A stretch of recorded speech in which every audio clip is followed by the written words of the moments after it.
guys, ayan, gusto ko magluto ngayon ng sardines. So, ito po yung ginamit ko na sardines guys, master sardines. Lalagyan natin ng egg. Oh, patakan natin ng egg. Yan ang ulam ko ngayon. Sarap.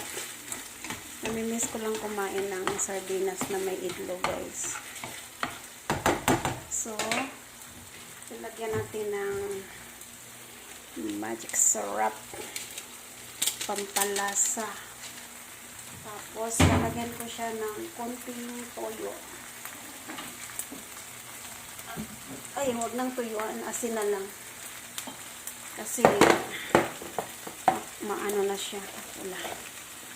Lagyan natin ng konting asin. Ayan, halo-haloin. O, diba?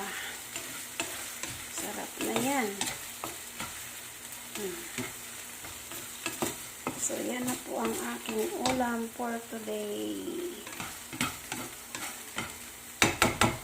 Fried sardines with egg.